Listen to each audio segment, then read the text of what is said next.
इस दौरान में चौहान वापस आ गया। इसका चेहरा सता हुआ था। मैं और चौहान फिर कोने में बिछी चटाई पर जा बैठे। चौहान ने कहा, ताबिश अभी इसकी तबीयत ठीक नहीं, जहनी तौर पर बुरी तरह अपसेट है, तुम्हें थोड़ा सा इंतज़ार करना पड़ेगा, कम से कम कल तक। हम यहाँ कब तक रहेंगे? मैंने चौहान से पूछा।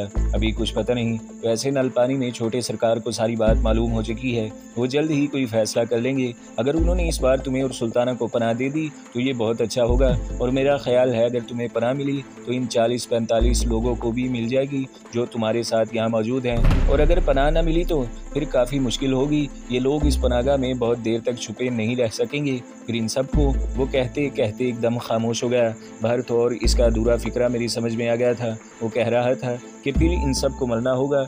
जाहिर है कि इन सब में सुल्ताना और मैं भी शामिल था। तुम्हारा क्या ख्याल है? छोटे सरकार कब तक फैसला देंगे? मैंने पूछा। इस बारे में विश्वास से कुछ नहीं कहा जा सकता। छोटे सरकार के लिए ये बहुत कठिन फैसला होगा। इसका मतलब ये होगा कि अपने बड़े भाई के साथ इनकी पूरी तरह ठन जाएगी, और हो सकता है कि ये झगड़ा संगीन शक्ल इख्तियार कर जाए। क्या तुम ये समझते हो कि छोटे सरकार हम लोगों की खैरख्वाही में इस हद तक चले जाएंगे? चौहान ने दीवार से टेक लगाई। इसकी आंखों में सोच की गहरी परछाइयां लहराईं। वो खोए खोए अंदाज में बोला, बेशक दोनों भाई हैं और कई मामलों में इनका मफाद एक है।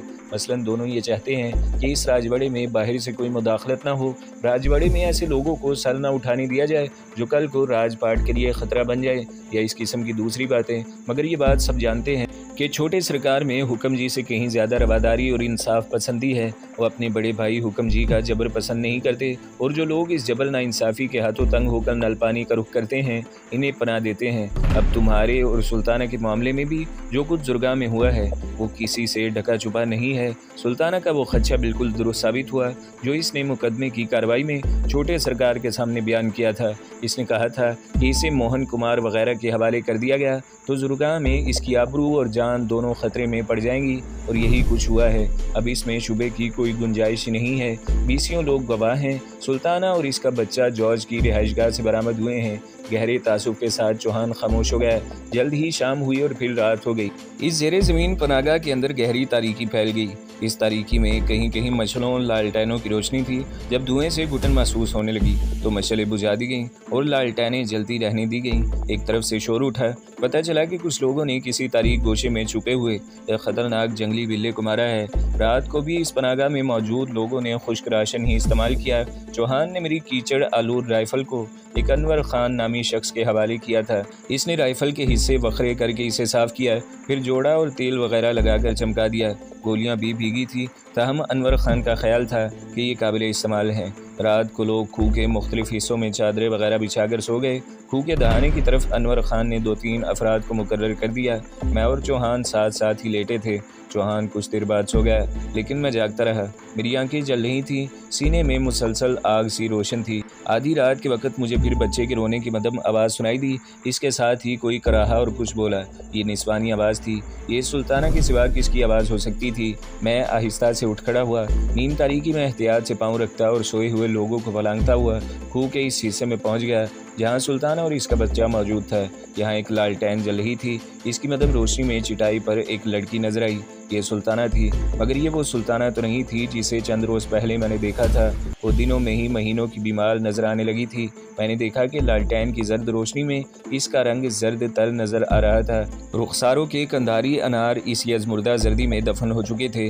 वो बाल खोले गठरी पर सर रखे लेटी थी। इसके बाल बिखरे हुए थे और बालू इसके पहलू में कुसमुसा रहा था। मेरी तरफ देखने के बाद भी इसने जैसे मुझे पहचाना नहीं। चंद लम्हे खाली खाली नज़रों से मुझे तकती रही। फिर इसकी आंखों में अजीब तासुरात उभरे। कुछ देर के लिए तो इसे ऐसे लगा कि वो एकदम करवट बदल कर अपना चेहरा छुपा लेगी या फिर वैसे ही उठकर किसी तरफ भाग जाएगी, मगर बतदरीज इसकी शफाफ आंखों में आंसू उमड़ आए।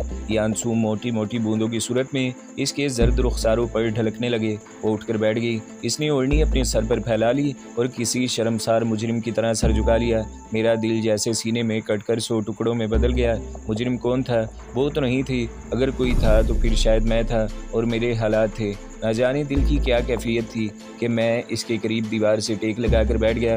रोता हुआ बालू अब चुप हो गया था और अपनी छोटी छोटी गोल आंखों से पुरहैरत अंदाज में मेरी तरफ देख रहा था।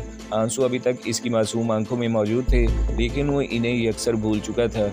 मैंने इसका गाल सहलाया। वो मुस्कुराने लगा। वो इस दर्दो करब से यकसर बेखबर था जो इसकी माँ को अपने घेरे में लिए हुए थे। माहरू, मुझे मेरे हाल पर छोड़ दो, सुल्ताना करबनाक अंदाज में मिनमिनाई और अपना सर अपने घुटनों पर झुका दिया। क्यों छोड़ दूं? मैंने इसके हाथ पर हाथ रख दिया। इसे जैसे बरकी रूह छू गई। इसने एकदम हाथ पीछे हटा लिया। वो रोते हुए बोली, मुझे मत छुओ माहरू, मैं तुम्हारे काबिल नहीं हूँ, तुम चले जाओ यहाँ से। खुदा के लिए, तुम्हारा कोई कसूर नहीं है सुल्ताना, तुम खुद को गुनहगार क्यों समझ रही हो? मैंने बड़े करब से कहा। वो रोने लगी। इसकी सिसकियाँ जल्द ही हिचकियों में तब्दील हो गईं। वो एकदम पलटी और इसने अपना सर मेरे पाँव पर रख दिया। मुझे माफ़ कर देना माहरू, मैं बेबस हो गई थी। वो तुम्हें मार देता, वो बालू को मार देता और तुम दोनों इस दुनिया में नहीं रहते तो मेरे जिंदा रहने का क्या फ़ायदा था? सुल्ताना, सुल्ताना, मैंने इसे अपने पाँव से उठाने की कोशिश की, लेकिन वो चिमटी रही। तुम मेरे सरताज हो माहरू, मैं तुम्हारे लिए कुछ भी कर सकती हूँ, लेकिन अब मुझ में इतनी हिम्मत नहीं कि अपनी नहूसत को तुम्हारी ज़िंदगी का रोग बनाकर रखूँ। मुझे मेरे हाल पर छोड़ दो माहरू, कहीं चले जाओ और हो सके तो बालू को भी अपने साथ ले जाओ। वो हिचकियों से रो रही थी। इसके बाल मेरे पाँव पर बिखरे हुए थे। इसकी आवाज़ इतनी बुलंद थी कि कुछ फासले पर सोए हुए 2-3 अफराद उठ बैठे और ताज्जुब से देखने लगे। मैंने फूंक मारकर लालटेन बुझा दी। खूह के इस हिस्से में तारीकी फैल गई। मैंने सुल्ताना के बालों को सहलाते हुए मदम आवाज़ में कहा, तुम्हारा कोई कसूर नहीं सुल्ताना, तुम बिल्कुल पाक साफ हो, इस तरह हो जिस तरह पहले थी तुम खुद को। नहीं नहीं माहरू, सुल्ताना ने तेज़ी से मेरी बात काटी। तुम नहीं जानते औरत की इज्जत आबरू का मामला कितना नाजुक होता है। मेरे मुंह पर जो कालक मली है वो अब मुझे कभी चैन से नहीं रहने देगी।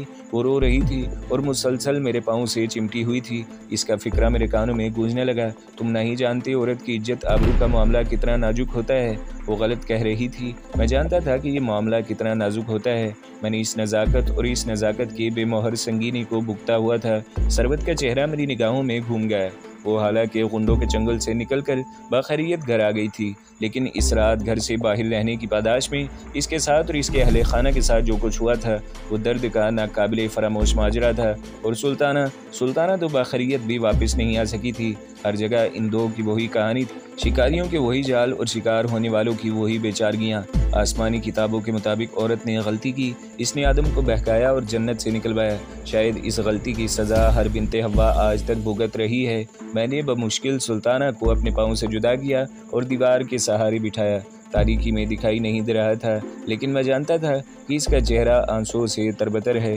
तारीकी की वजह से बालू ने एक बार फिर रोना शुरू कर दिया। सुल्ताना इसे कतई बेपरवाह नज़र आ रही थी। वो इसे हाथ लगाते हुए भी कतराती थी। मैं इन दोनों के पास से उठकर बाहर आ गया। दिमाग में आंधी चल रही थी। ऐसी बेकार ज़िंदगी का क्या फ़ायदा था? इसे ख़त्म हो जाना चाहिए था, जल्द से जल्द ख़त्म हो जाना चाहिए था। मुझे पिछले 2 बरस के बारे में कुछ याद नहीं था, लेकिन लोग जो कुछ बता रहे थे इनसे यही पता चलता था कि सुल्ताना ने मेरे लिए बड़ी मुसीबतें झेली हैं। जब मैं एक बार इसका शौहर बन गया तो फिर इसने मुझे वाकई अपना शौहर समझा और एक जानिसार शरीके हयात की हैसियत से मेरी मुसीबतों के सामने दीवार बन गई। एक मरतबा इसने मेरी हिफाजत की खातिर अपने घराने की सबसे कीमती मुता राजा प्रताप बहादुर की बख्शी हुई मोहर दाव पर लगा ली, और अब इसने मेरी ज़िंदगी के लिए अपना आप ही दाव पर लगा लिया था। इसके बदले मैंने क्या किया? ये सवाल दहकी हुई आईनी मेघ की तरह मेरे दिमाग में गड़ गया। दिमाग में चलती हुई आंधी मजीद तंदो तेज़ हो गई। इमरान ने ही तो कहा था एक बार, जब मरने का इरादा कर लो तो फिर पीछे मुड़कर न देखो, पीछे देखने से ज़िंदगी का काला जादू चल जाता है। डॉक्टर चौहान, हमेश और अनवर खान वगैरह सब अपनी अपनी जगहों पर सोए हुए थे। मैंने एक नज़र इन सब पर डाली, फिर अनवर खान के पास से इसकी राइफ़ल उठाई और एक अजीब कैफियत के ज़ेरे असर वहाँ से चल पड़ा। मेरा रुख इस तवील खूह के दहाने की तरफ था। मैं क्या करना चाहता था मुझे कुछ मालूम नहीं था। फिल वक्त बस एक ही ख्वाहिश थी, सुर्ख़ सफ़ेद चेहरे वाला जॉर्ज मेरे सामने हो, मैं राइफ़ल अपने और इसके दरमियान फेंक दूँ, फिर चिल्ला कर कहूँ, चल कुत्ते तू मुझे मार दे या मैं तुझे मार दूँ। ऐसी दरिंदगी के साथ इस पर झपटूं कि बस चंद सेकंड्स में मेरी या इसकी मौत का फैसला हो जाए। जो मैं आगे बढ़ता गया खूह तारीक तर होती गई। मुझे टटोल कर आगे बढ़ना पड़ा। बिलाखिर मैं दहाने तक पहुंच गया। यहाँ तारीकी में 2 ह्योले नजर आए। यकीनन ये वही लोग थे जिन्हें अनवर खान ने पहरे पर मुकर्रर किया था। मैं पास पहुंचा तो इनमें से एक बोला, कौन? इसके साथ ही इसने एक टॉर्च की रोशनी मुझ पर फेंकी। क्या बात है, तुम कहाँ जावत हो? एक शख्स ने ठटके हुए लहजे में पूछा। मुझे कोई काम है, मैंने तेज़ी से कहा और आगे बढ़ना चाहा। इस शख्स ने मेरा रास्ता रोका। मैंने धक्का देकर इसे पीछे हटा दिया। देखो तुम ऐसे ना ही जा सकत हो, इसने कहा और दोबारा मेरे रास्ते में आ गया। इस मरतबा दूसरा शख्स भी इसके साथ था। बकवास बंद करो, मैंने वहशत के आलम में इसे फिर धक्का दिया। इस मरतबा वो लड़खड़ाता हुआ दीवार से जा टकराया। वो दोबारा मेरे सामने आता तो मैं इस पर राइफल तान लेता, मगर इससे पहले कि नौबत यहाँ तक पहुँचती किसी ने अकब से मुझे बाजुओं में ले लिया। नहीं ताबिश, ऐसे नहीं करना, ये ठीक नहीं। ये चौहान की आवाज़ थी। पता नहीं वो कब मेरे पीछे आन मौजूद हुआ था। मैंने ज़ोर मारा, मुझे छोड़ दो, मैं इसे ज़िंदा नहीं छोड़ूंगा, मैं इसे मार डालूंगा। मैं चिंगाड़ा। मेरी आवाज़ फरते तय से बिगड़ी हुई थी। मेरा इशारा जॉर्ज की तरफ था। इसी दौरान में दो और अफराद मुझसे लिपट गए। इनमें से एक अनवर खान था। मैं कत्ल कर दूंगा या कत्ल हो जाऊंगा, मुझे छोड़ दो, मुझे मरने दो। मैं धाड़ रहा था और ख़ुद को छुड़ाने के लिए ज़ोर लगा रहा था। मेरी आंखों में आतिशी आंसू थे, वही आंसू बेबसी की इंतहा को छूने के बाद बजंग आमद की कैफियत में आंखों में आते हैं। कुछ देर बाद हेजान में कुछ कमी आई। चौहान ने नरमी के साथ राइफल मेरे हाथ से ले ली और अनवर खान को वापस कर दी। वो लोग मुझे दिलासा देते हुए खूह के अंदरूनी हिस्से में वापस ले आए। चौहान ने मुझे समझाना शुरू किया। इसने कहा कि इस मौके पर हमें बहुत सोच समझ कर कदम उठाना होगा। हमारी किसी भी जल्दबाजी से हुक्म जी और जॉर्ज वगैरह को फ़ायदा पहुँचेगा और वो पहले ही कुछ कम ताकतवर नहीं है। इसने मुझे अनवर खान के बारे में भी बताया। इसने कहा अनवर खान बड़ा बाकमाल आदमी है। इलाके के मुसलमान बाशिंदे इसे एक हीरो के नाम से जानते हैं। हुक्म जी वगैरह को भी अनवर खान के साथ बनाकर रखनी पड़ती है, क्योंकि सब जानते हैं कि अनवर खान किसी भी वक्त मुसलमान बाशिंदों को भड़का भी सकता है और इनके जज्बात को ठंडा भी कर सकता है। चंद दिन पहले तक अनवर खान के ताल्लुकात हुक्म जी और इसके साथियों के साथ ठीक ही थे, मगर अब सब कुछ उलट पलट हो गया है। अनवर खान ने सुल्ताना को जॉर्ज के शिकंजे से छुड़ाने में बाकायदा किरदार अदा किया है, बल्कि लोगों को जॉर्ज के घर के सामने जमा होने और फिर हल्ला बोलने की हिम्मत अनवर खान की वजह से ही हो पाई है। चौहान ने मुझे अनवर खान के बारे में कई एक ऐसी बातें बताईं। मैं सुन तो रहा था, मगर मेरा दिमाग कई ख्यालात की आमाजगा बना हुआ था। जो सबसे परेशान कुन ख्याल बार बार मेरे जहन से टकरा रहा था वो यही था कि आखिर मेरे साथ ये सब क्या हो रहा है। मैं जहाँ जाता हूँ मेरा पीछा करने वाले वहाँ पहुँच जाते हैं। अगर वो हर जगह पहुँच गए थे तो फिर यहाँ भी पहुँच सकते थे। मैंने अब तक पेश आने वाले सारे वाक़यात से चौहान को आगाह करना बेहतर समझा। मैंने जब चौहान को बताया कि हुक्म जी का ख़ास हरकारा अपने एक साथी समेत मेरे हाथों से कत्ल हो चुका है तो चौहान हैरान रह गया। इसने मुझसे तफसील पूछी। मैंने इसे बताया। वो मेरे पीछे आ रहे थे। मैं जंगल में बहुत आगे निकल गया था, मगर वो फिर भी मुझ तक पहुंच गए। वो घोड़ों पर आए थे। इनके साथ वो गैर मुल्की डेविड भी था। उन्होंने मुझे पकड़ना चाहा तो मैंने गोली चला दी। डेविड और इसका एक साथी भाग खड़े हुए। तिवारी और इसका दूसरा बंदा वहीं मारे गए। मैं इनकी लाशें नदी के किनारे छोड़ाया था। ये बात अब आगे तक जाएगी, चौहान ने सनसनीखेज लहजे में कहा। तिवारी और डेविड वगैरह हुक्म जी के लिए बड़े ख़ास लोग हैं। मुझे लगता है कि ये बहुत सी तब्दीलियों का वक़्त है। यहाँ काफ़ी हलचल मचने वाली है। चौहान की आंखों में बदस्तूर हैरत नाच रही थी। अचानक एक तरफ से फिर शोर उभरा। हमने ख्याल किया कि शायद फिर कहीं से कोई जानवर निकल आया है, लेकिन इस दफ़ा सूरत हाल मुख्तलिफ थी। दो अफराद आपस में लड़ पड़े थे। वो गुत्थम गुत्था थे। दूसरे अफराद इन्हें छुड़ाने में लगे हुए थे। चंद सेकंड्स तक ये हंगामा रहा। फिर दोनों मुतसादम अफराद को एक दूसरे से अलहदा कर दिया। मालूम हुआ कि इनमें से एक नौजवान का नाम फ़ैरोज़ और दूसरे का नाम अकबर है। अकबर दरमियानी उम्र का था। इसका चेहरा लाल बबोका हो रहा था। वो अब भी बुलंद आवाज़ से बोल रहा था। मैं फिर कहता हूँ ये फ़ैरोज़ हमको नुकसान पहुँचा देगा। इसने रूप बदला हुआ है। इसका दिल अब भी इन लोगों के साथ धड़कत है जिनका ये नमक खावत है। बकवास बंद करो, अनवर खान ज़ोर से धड़ा। सबूत के बगैर कोई भी बात न करे। जो भी सबूत के बगैर बात करेगा मैं इसका गिरेबान पकड़ूंगा। इसने डांट डपट कर ज़्यादा बोलने वाले शख्स अकबर को चुप करा दिया। दोनों तरफ से लोग बोल रहे थे। अनवर खान 5-6 अफराद को लेकर एक तरफ चल गया। कुछ देर तक वहाँ मीटिंग होती रही। फिर लगा कि मामला ठंडा पड़ रहा है। सिर्फ 10-15 मिनट बाद मैं देख रहा था कि फ़ैरोज़ और अकबर नामी दोनों अफराद आपस में गले मिल रहे थे। इन्हें गले मिलाने वाला अनवर खान था। ये क्या मामला था, मैंने चौहान से पूछा। बस गलत फहमी थी जिसकी वजह से झगड़ा हो गया, लेकिन इस झगड़े की वजह से एक अहम इंकशाफ भी हो गया। क्या मतलब? चौहान ने सनसनीखेज लहजे में बताया। दरअसल फ़ैरोज़ नाम का ये लड़का जिसने अकबर अली से झगड़ा किया है हुक्म जी के मुलाजमों में से है। फ़ैरोज़ की वालदा हिंदू थी, मगर शादी के वक़्त मुसलमान हो गई। पर कुछ लोग ये समझते हैं कि वो फिर भी हिंदू ही रही थी। इस वजह से वो फ़ैरोज़ से भी इनाद रखते थे, जबकि ये बिल्कुल गलत है। अब भी इसी बात पर झगड़ा हुआ है। अकबर ने फ़ैरोज़ पर इल्ज़ाम लगाया है कि वो जासूसी के लिए इनके साथ मौजूद है, वरना वो अब भी हुक्म जी के घर में इसके पौधों को पानी दे रहा होता, ये इसकी गाड़ियाँ साफ़ कर रहा होता। जवाब में फ़ैरोज़ ने जो कुछ कहा है इसने सबकी आंखें खोल दी हैं। फ़ैरोज़ ने कहा है कि वो इस बंदे की मौत की वजह से हुक्म जी का बागी हुआ है। جو کچھ دن پہلے سلطانہ کے ہاتھوں زخمی ہوا تھا۔ تم ہارون کی بات کر رہے ہو؟ میں نے پوچھا۔ چوہان نے اپنا سر اس بات میں ہلایا۔ فیروز نے انکشاف کیا ہے کہ ہارون اس وجہ سے نہیں مرا کہ اسے سلطانہ نے کلہاڑی ماری اور پھر کھوہ میں اسے باندھ کر نل پانی چلی گئی۔ اس کی موت حکم جی کے اپنے بندوں کی وجہ سے ہوئی۔ اسے موہن کمار اور اس کے ساتھیوں نے مارا اور اس وجہ سے مارا کہ ہارون کی موت کو سلطانہ کے سر تھوپ کر اسے نل پانی سے واپس لایا جا سکے۔ میں سناٹے میں رہ گیا۔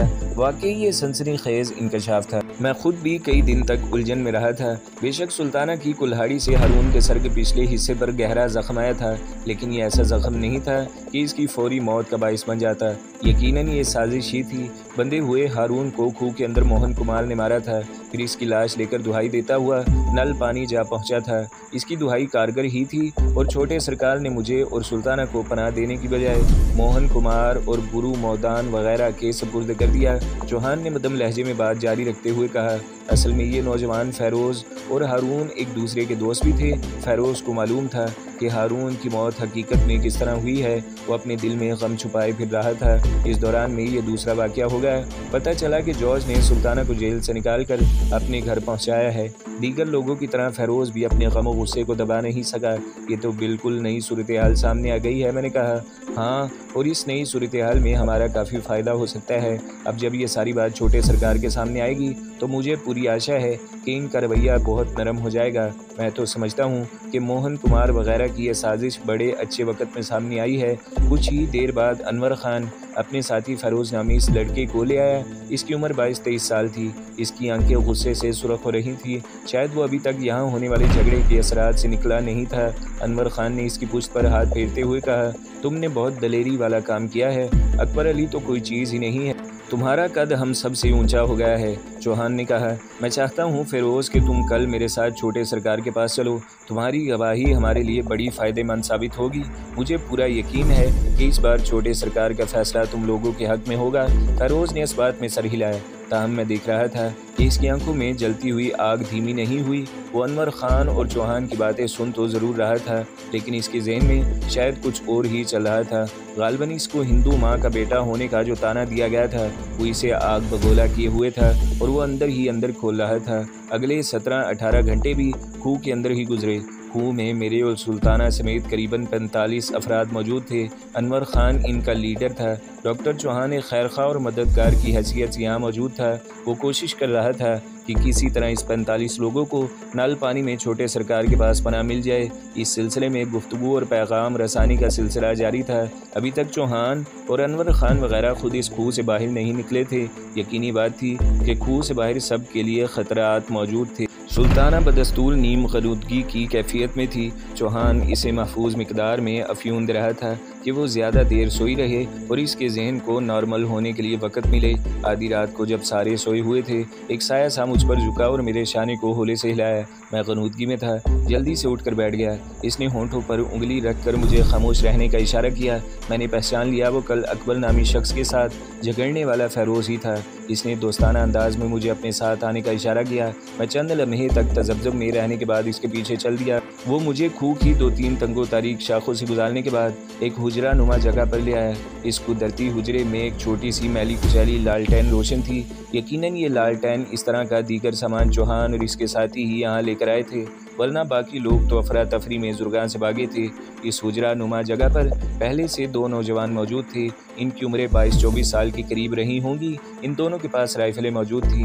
ان کا لباس اور وضاحت بتا رہی تھی کہ وہ مسلمان ہیں۔ ان کی بڑی بڑی آنکھوں میں غصے کی سرخی نظر آتی تھی۔ انہوں نے بڑی گرم جوشی کے ساتھ مجھ سے ہاتھ ملایا۔ میرا نام اسحاق ہے، ان میں سے ایک نے کہا، اور میرا نام ماجد ہے، میں فیروز کا ماموں زاد بھی ہوں۔